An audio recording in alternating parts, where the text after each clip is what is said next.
আসসালামু আলাইকুম। অনার্স প্রথম বর্ষের তাপগতিবিদ্যা ও বিকিরণ এই বইয়ের যেটা আমি ফ্রি কোর্স বলছিলাম আপনাদেরকে। তো আজকে আমরা এই তাপগতিবিদ্যা বইয়ের প্রথম অধ্যায় থেকে একটা গুরুত্বপূর্ণ প্রশ্ন সমাধান করব। যে প্রশ্নটা হচ্ছে প্লাটিনাম রোধ থার্মোমিটারের মূল তত্ত্ব লিখো।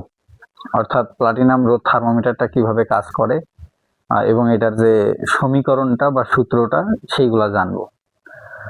তো আপনারা যদি বুঝতে পারেন সেটা তো অবশ্যই জানাবেন। এছাড়াও আপনারা যদি আরো এমনি আমি ধারাবাহিকভাবে ক্লাস রেকর্ড করবই, তারপরেও যদি আপনাদের স্পেসিফিক্যালি কোনো প্রশ্ন থাকে সেগুলো অবশ্যই কমেন্টে জানাবেন। এছাড়াও যারা এই ফ্রি কোর্সের প্রাইভেট গ্রুপে যুক্ত আছেন তাদেরকে নিয়ে একটা মেসেঞ্জার বা হোয়াটসঅ্যাপ গ্রুপ করব, সেখানে আপনারা আপনাদের সমস্যাগুলো বলতে পারবেন। তো আজকে আমরা যেটা শুরু করব সেটা হচ্ছে প্লাটিনাম রোধ থার্মোমিটার। তো শুরুতে থার্মোমিটার আমরা একটু বুঝি যে থার্মোমিটার কি। তো থার্মোমিটার হচ্ছে যে যন্ত্রের সাহায্যে কোনো বস্তুর তাপমাত্রা পরিমাপ করা হয় তাকে থার্মোমিটার বলে। এখন থার্মোমিটার আমরা তো ইন্টারমিডিয়েট এবং এসএসসি লেভেল এইগুলাতে থার্মোমিটার, বেশ কিছু থার্মোমিটার জেনে আসছি। সব থেকে বেশিরভাগ যেটা জানছেন সেটা হচ্ছে সেলসিয়াস, ফারেনহাইট, কেলভিন থার্মোমিটার। এছাড়াও আরো থার্মোমিটার আছে, যেমন রোমার, তারপর হচ্ছে প্লাটিনাম থার্মোমিটার। তো আমরা যেটা আজকে দেখব সেটা মূলত প্লাটিনাম থার্মোমিটার। তো এই প্লাটিনাম থার্মোমিটার জানার আগে আমরা একটু চিন্তা করি। স্বাভাবিকভাবে আপনারা একটু চিন্তা করেন যে বাড়িতে যদি আপনারা জ্বর মাপেন বা ডাক্তার যখন আপনাদের জ্বর পরিমাপ করে তখন একটা থার্মোমিটার তো ব্যবহার করা হয়। তো এখন প্রশ্ন হচ্ছে ওই থার্মোমিটারের মধ্যে কি ব্যবহার করা হয়? এটাও জানেন আপনারা যে পারদ ব্যবহার করা হয়। প্রশ্ন, পারদ কেন ব্যবহার করা হয়? কারণ আপনার শরীর যখন তাপ, অর্থাৎ আপনার শরীরে যখন তাপ অনুভব করবেন, এই তাপ কি করবে? পারদকে, পারদের যে আয়তন আছে এই পারদের আয়তনটা বৃদ্ধি করে দিবে। তো যে জন্যই পারদ ব্যবহার করা হয়, এবং পারদের এই আয়তন দেখেই আমরা কি করতে পারবো? শরীরের তাপমাত্রাটা বুঝতে পারবো। তো আপনারা জানেন যে তাপ এবং তাপমাত্রা দুইটা আলাদা জিনিস। অর্থাৎ তাপ হচ্ছে এক প্রকার শক্তি যা ঠান্ডা গরমের অনুভূতি জাগায়, এবং তাপমাত্রা কোনো বস্তুর তাপীয় অবস্থা যা নির্ধারণ করে বস্তুটা তাপ গ্রহণ করবে নাকি তাপ বর্জন করবে। তো এখন প্রশ্ন হচ্ছে, এই যে তাপ, তাপমাত্রা দুইটা আলাদা জিনিস, দুইটা একই মনে হলেও দুইটা কিন্তু আলাদা জিনিস। কারণ আমরা তাপের একক কি জানি? জুল। এবং তাপমাত্রার একক কেলভিন জানি। তো এখন একটু চিন্তা করেন যে আমাদের শরীরের যে তাপমাত্রাটা সেইটা যদি সেলসিয়াসে পরিমাপ করা হয় প্রায় 36.89 ডিগ্রি সেলসিয়াস, ফারেনহাইটে সেটা হয়তো 98.4 ডিগ্রি ফারেনহাইট। এখন প্রশ্ন যে এটা তো খুবই সামান্য তাপমাত্রা, এটা খুবই সামান্য তাপমাত্রা। তো এখন যদি আপনাকে অনেক বেশি পরিমাণ তাপমাত্রা পরিমাপ করতে বলে, যেমন ধরেন 1000 ডিগ্রি সেলসিয়াস বা 2000 ডিগ্রি সেলসিয়াস, তো তখন কি আপনি পারদ ব্যবহার করতে পারবেন? তখন তো আর পারদ ব্যবহার করতে পারবেন না, কারণ তখন পারদ বাষ্পায়িত হয়ে যাবে। তো তখন আমরা যেটা ব্যবহার করব সেটা হচ্ছে এই প্লাটিনাম তার বা প্লাটিনাম রোধ থার্মোমিটার। এখন প্রশ্ন হচ্ছে, প্লাটিনাম রোধ থার্মোমিটারই কেন ব্যবহার করব? কারণ আমরা জানি যে তাপমাত্রা বৃদ্ধি পেলে পরিবাহী ধাতবের রোধকত্ব বেড়ে যায়। অর্থাৎ তাপমাত্রা যত বাড়বে, এই যে পরিবাহী, অর্থাৎ তাপ যেটা পরিবহন করবে, এই তাপমাত্রা বৃদ্ধির সাথে সাথে তার রোধকত্বের মানটা অনেক। প্লাটিনাম তারের এই ধর্মকে কাজে লাগিয়ে যে থার্মোমিটারটা তৈরি করা হয় সেটি মূলত কি? প্লাটিনাম রোধ থার্মোমিটার। তো আমরা শুরু করতে পারি। এর মূল নীতি: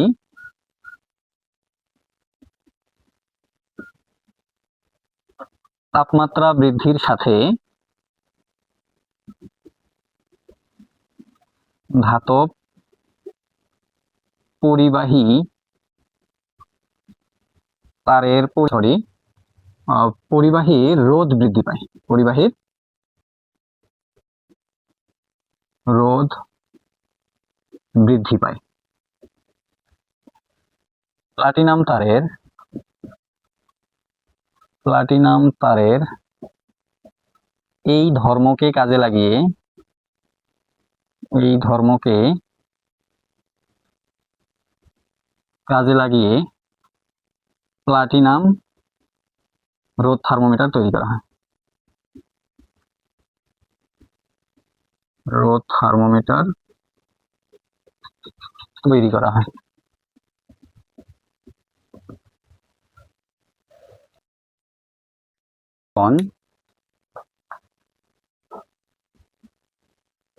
ধরি 0 ডিগ্রি সেলসিয়াস তাপমাত্রায় প্লাটিনাম থার্মোমিটারের রোধ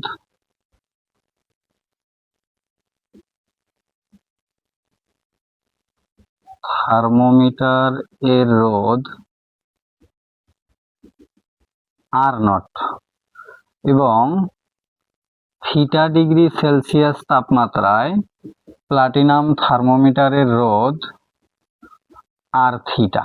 তো আপনারা কিন্তু ডট ডট ব্যবহার করবেন না। এখন তাপমাত্রা পরিবর্তনের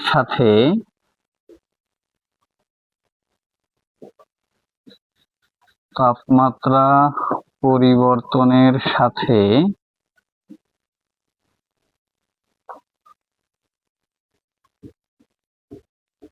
রোধের পরিবর্তনের সম্পর্ক বা সাধারণ সমীকরণ R theta equals to R0 into 1 plus alpha theta plus beta theta square, এইটা হচ্ছে 1 নং সমীকরণ। আজকের এই ক্লাসটা রেকর্ড করতে গিয়ে কতবার যে বিদ্যুৎ চলে যাচ্ছে, কতবার আসতেছে, আমি যখনই ক্লাস রেকর্ড করতে আসতেছি তখনই বিদ্যুৎ চলে যাচ্ছে, আবার বিদ্যুৎ আসতেছে, আবার আসি, আবার বিদ্যুৎ চলে যায়। কারেন্টের জন্য আমি দুঃখ প্রকাশ করতেছি আসলে। তো চলুন শুরু করা যাক। এখানে তাপমাত্রা পরিবর্তনের সাথে রোধের পরিবর্তনের যে সম্পর্ক বা রোধের পরিবর্তনের যে সাধারণ সমীকরণটা, সেটা হচ্ছে R theta equals to R0 into 1 plus alpha theta plus beta theta square, এটা 1 নং সমীকরণ। তো এখন এইখানে যেটা দেখতেছেন যে আলফা এবং বিটা, এখানে আলফা ও বিটা যথাক্রমে ধ্রুবক,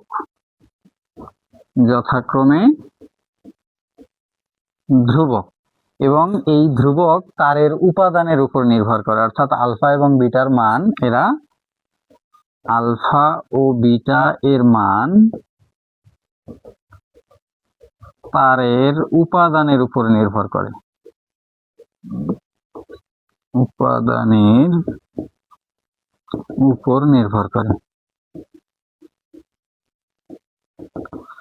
এবং এই বিশুদ্ধ প্লাটিনাম তারের ক্ষেত্রে এই বিটার মান অনেক কম। তো যেহেতু এই বিটার মান অনেক ক্ষুদ্র একটা মান, যে জন্য আমরা এই অংশটুকু বাদ দিতে পারি, অর্থাৎ বিশুদ্ধ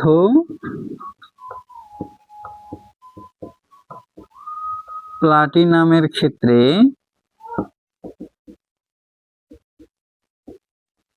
বিটা এর মান অনেক ক্ষুদ্র হয় বা ছোট হয়,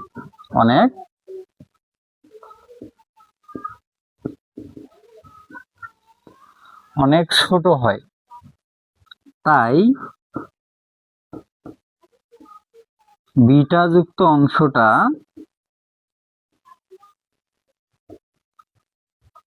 অংশটাকে আমরা উপেক্ষা করব।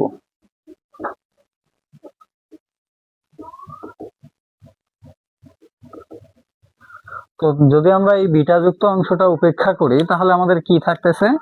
তাহলে যা থাকে সেটি হচ্ছে R theta equals to R0 into 1 plus alpha theta.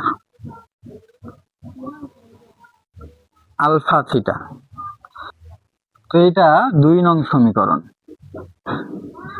তো এখন যদি 100 ডিগ্রি সেলসিয়াস তাপমাত্রায় তারের রোধ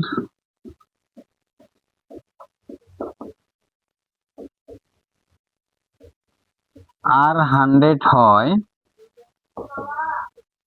তবে আমরা এই 2 নং সমীকরণকে লিখতে পারবো, যেটা অর্থাৎ এইখানে 100 ডিগ্রি সেলসিয়াস তাপমাত্রায় তারের রোধ যদি R100 হয়, তবে 2 নং সমীকরণকে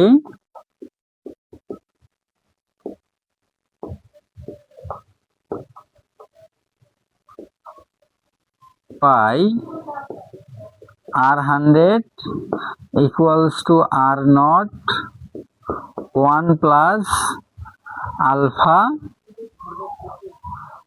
into 100। এখন যদি আমরা এই R0 গুণ করে দেই, R0 1 গুণ করে দিলে R0 প্লাস এই আলফা ইন্টু 100 এর সাথে R0 যদি গুণ করে দেই, তাহলে R0 আলফা 100 থাকতেছে। তো আমি উপর থেকে যদি একটু মেশাই দেই,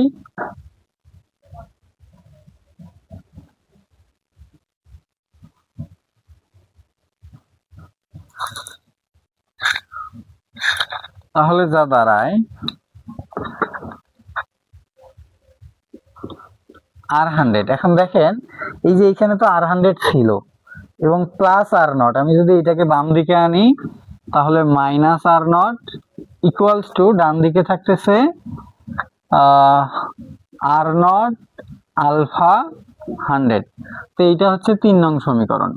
তো আমরা এখানে কি করলাম, যে যদি 100 ডিগ্রি সেলসিয়াস তাপমাত্রায় তারের রোধ R100 হয়, তাহলে আমরা এই থিটার জায়গায় আমরা এই 100 ডিগ্রি সেলসিয়াস যেটা আছে এটা বসাই দিব, এবং এখান থেকে R0 কে বাম পাশে আনলে এটা মাইনাস হয়ে যাবে, ডান দিকে এই অংশটুকু থাকতেছে। এটা 3 নম্বর সমীকরণ।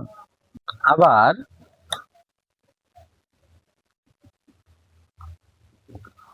অজানা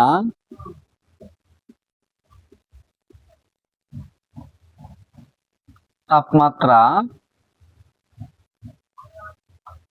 থিটা পি, যেহেতু আমরা প্লাটিনাম করতেছি, যে জন্য অজানা তাপমাত্রা থিটা পি এর জন্য প্লাটিনাম তারের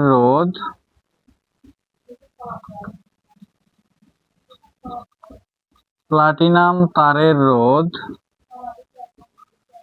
যদি আর থিটা হয়, তবে আমরা লিখতে পারি এই 2 নং সমীকরণ, এইখানে এটা হচ্ছে R theta equal R0 into 1 plus alpha theta. থিটার মান আমরা এবারে এখানে যে অজানা তাপমাত্রা যেটা আছে সেটাকে আমরা থিটা পি ধরছি, তো আমরা এখানে থিটা পি বসাই দিলাম। তো অনুরূপ ভাবে আমরা এখানে যেভাবে গুণ করে দিছি R0 দ্বারা যদি এখানে গুণ করে দেই, তাহলে R0 1 গুণ করে দিলে R0 plus R0 alpha theta P. তো এখন দেখেন আমি যদি R0 কে বাম দিকে আনি তাহলে এটি মাইনাস হয়ে যায়, অর্থাৎ R theta minus R0 equals to R0 into alpha theta P. তো এটা হচ্ছে 4 নং সমীকরণ। তো এখন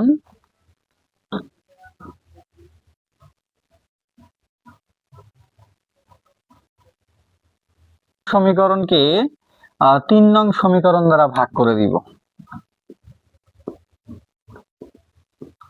এখন 4 নং কে 3 দ্বারা ভাগ করে পাই। তো একটু লক্ষ্য করেন, আমার 4 নং সমীকরণকে 3 নং সমীকরণ দ্বারা ভাগ করব। তার মানে 4 নং সমীকরণের বাম পাশের অংশটুকু হচ্ছে R theta minus R0 divide 3 এর বাম পাশের সমীকরণ হচ্ছে R100 minus R0 equals two 4 এর ডান দিকে হচ্ছে R0 alpha theta P divide R0 alpha 100। তো তাহলে আমার এখানে R0 আলফা আলফা বাদ যাচ্ছে। আমি যদি থিটা পির মান বের করি, তো তাহলে 100 এই পাশে ভাগ আকারে আছে, এই পাশে চলে আসলে গুণন হয়ে যাবে, এবং আমরা যদি পক্ষান্তর করে দেই তাহলে যা দাঁড়ায় theta P equals to R theta minus R0 divide R100 minus R0 গুণন 100। তো এটি হচ্ছে প্লাটিনাম তারের যে অজানা তাপমাত্রা যেটা সেটা বের করার সূত্র। এখন দেখেন আমরা 2 নং সমীকরণ থেকে যখন এইখানে 1 plus alpha theta beta theta square ছিল, আমরা কিন্তু বিটা থিটা স্কোয়ার বাদ দিয়ে দিছি। এখন একটু চিন্তা করেন তো, আমরা 2 নং সমীকরণ থেকে সমীকরণে আসার আগের যে বিটা থিটা স্কোয়ার উপেক্ষা করলাম বা বাদ দিয়ে দিলাম, তো তার জন্য কি আমরা এখন এই যে অজানা তাপমাত্রাটা প্লাটিনাম তারের ক্ষেত্রে এই সূত্র দিয়ে কি তাহলে অজানা মানটা আমরা একুরেটলি পাবো বা নির্ভুল পাঠ পাবো? পাবো না কিন্তু, কারণ আমরা বিটা থিটা স্কোয়ার এইটা বাদ দিয়ে আসছি। তো এই বিটা থিটা স্কোয়ার এইটার জন্য অর্থাৎ নির্ভুল ভাবে পাঠ পাওয়ার জন্য পরবর্তীতে বিজ্ঞানী ক্যালেন্ডার এবং গ্রিফিথস, তো এই দুইজন মিলে একটা সূত্র প্রদান করেন। সেটি হচ্ছে, এই কথাটুকু একটু লিখে নেই, 2 নং সমীকরণ থেকে বিটা থিটা স্কোয়ার উপেক্ষার জন্য নির্ভুল পাঠ পাওয়া সম্ভব নয়, পাঠ পাওয়া সম্ভব নয়। তাই বিজ্ঞানী ক্যালেন্ডার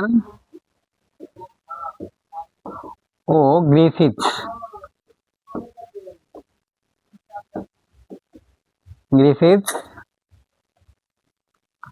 নির্ভুল পাঠের জন্য